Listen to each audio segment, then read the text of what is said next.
और अगर ये विरोध है, अगर ये विद्रोह तुम्हारा आरक्षण के खिलाफ है, तो हिंदू मंदिर क्यों चल रहे हैं? हिंदुओं की बेटियों के साथ बदतमीजी क्यों हो रही है? और मैं तो भारत से भी बड़ा चिंतित हूं कि भारत ने जिस तरह से विरोध करना चाहिए था उस तरह का विरोध नहीं करा। ये कोई सन 64 का भारत नहीं है। 150 करोड़ लोग हैं, जिसका एप्पल फोन फेंक देंगे कल दुकान बंद हो जाएगी जिसकी।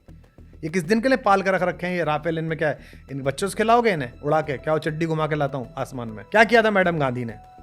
बदतमीजी कर रहे थे, उसने कहा बदतमीजी नहीं करने दूंगी। और उस समय तो निक्सन था, बिना मिले चली आई थी शेरनी।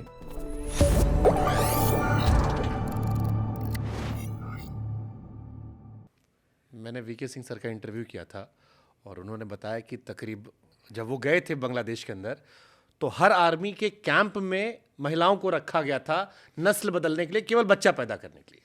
ठीक है, तो आप देखिए कि जिन्होंने, जिनके माँ बापों ने, जिनके पूर्वजों ने उस शेख मुजीबुर रहमान की ताकत के सहारे जिंदगी का उजाला देखा था, गुलामी से बाहर आए थे, आज उनका ब्रेन वॉश ऐसा कर दिया गया है कि वो तोड़ दिए गए। मेरी आपकी जिम्मेदारी है कि हम भारत में अगर ऐसी कोई सोच रख रहा हो कि एक दिन गांधी के पुतले ऐसे तोड़ेंगे हम, तो उसके खिलाफ हम अपना अस्तित्व लड़ा के खड़े हो जाएं कि जब तक हम जिंदा हैं, जब तक हमारा शरीर है, तुम ऐसा नहीं कर सकते।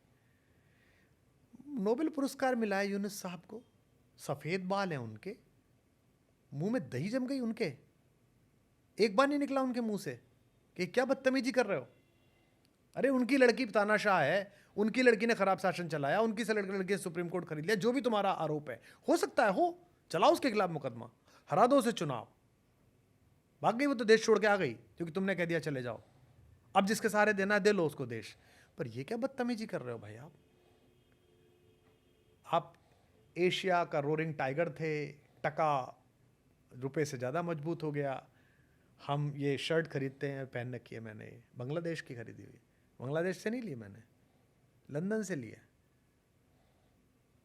लंदन में ज़ारा के हॉल में गया था, बिक रही थी, ले ली, पहन ली, अच्छी लग गई, अंदर लिखा हुआ मेड इन बांग्लादेश। खुश हुआ, मेरे भाई की है, कोई बात नहीं मुझसे लगे, पर मेरे चाचा के लड़के की है, ऐसे तो लगेगा ना आपको। खुश हुआ। अचानक आपको याद आया कि हम इस्लाम में यकीन करते हैं भाई। और अगर ये विरोध है, अगर ये विद्रोह तुम्हारा आरक्षण के खिलाफ है, तो हिंदू मंदिर क्यों चल रहे हैं? हिंदुओं की बेटियों के साथ बदतमीजी क्यों हो रही है? 300 साल पुराना एक संगीतकार का घर क्यों जला दिया? हमको ज्ञान मत दो, हमको मत सिखाओ तुम। इसका मतलब अंदर तुम्हारे वही सोचे, क्या बकवास, और कैसे चलोगे? चलो अच्छा, तुम्हारी जहालत मुबारक, इधर एक जाहिल है तो उधर भी जाहिल से, कोई दिक्कत नहीं।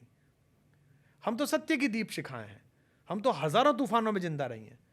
तुम तो जरा से हो, अब तो यूनाइटेड नेशंस भी है, अब तो नाभिकीय ऊर्जा भी है। तब तो खड़ग लेके आता था वो, और हमारे सामने ही करता था, लूटता था, सोमनाथ लूट के ले गया, राम मंदिर लूट के ले गया। और वो जाहिल आया था रेगिस्तान से राम मंदिर लूटने के लिए, सोमनाथ लूटने के लिए, कि यहाँ का हीरा ले जाऊंगा, मेरी प्रगति हो जाएगी। है उस राम के माथे पर आज भी 400 करोड़ का हीरा लगा हुआ है, और तू आज भी रेगिस्तान में कटोरा लेके घूम रहा है, गधे की पीठ पे घूम रहा है। किसी को लूटने से कोई अमीर नहीं बनता। क्या राम से सीखा होता, क्या सोमनाथ से सीखा होता, यहाँ आके थोड़ा वेदांग जानता, यहाँ आके थोड़ा ज्योतिष जानता, फलित जानता, यहाँ आके थोड़ा वैशेषिक दर्शन पढ़ता, तो तू भी प्रगति के पथ पे होता। तेरे भी श्री हरिकोटा से सुबह दोपहर शाम मिसाइल उड़ रही होती, तेरा भी सत्यम बैठा होता गूगल में, तेरा भी शिवम बैठा होता किसी बड़ी कंपनी में, लेकिन तूने ऐसा किया ही नहीं। तो ये अपने पतन के रास्ते पर हैं। मुझे दुख होता है यूनुस खान साहब जैसे लोगों पर।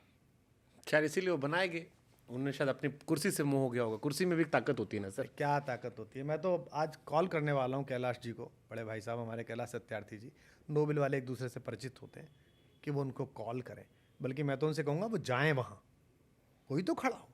नुआ खाली में वो खड़ा हो गया 40 किलो का बूढ़ा, जो भी हो रहा था, दोनों पक्षों ने अपने हथियार फेंक दिए। देश में एक आवाज नहीं है बांग्लादेश में। और मैं तो भारत से भी बड़ा चिंतित हूं कि भारत ने जिस तरह से विरोध करना चाहिए था उस तरह का विरोध नहीं करा। ये कोई सन 64 का भारत नहीं है, ये कोई सन 60 का भारत नहीं है, ये 2025 का भारत है। विश्व की औकात नहीं है हमें आग दिखाने की। मार्केट हमारे ऊपर है, 150 करोड़ लोग हैं, जिसका एप्पल फोन फेंक देंगे कल दुकान बंद हो जाएगी जिसकी। तो हमें अपनी बात कहनी चाहिए वहाँ। अगर एक समाज इतना बड़ा वहाँ पर है जिसकी जड़ें भारत में भी हैं, अगर उसके साथ कुछ गलत हो रहा है तो आंख दिखानी चाहिए। ये किस दिन के लिए पाल कर रख रखे हैं ये राफेल? इनमें क्या है? इन बच्चों से खिलाओगे इन्हें उड़ा के? क्या वो चड्डी घुमा के लाता हूँ आसमान में? ये इसी दिन के लिए है कि बताओ तमीज में रहो, पड़ोस में रहना तमीज में रहो। पहले भी तो ऐसे ही किया था।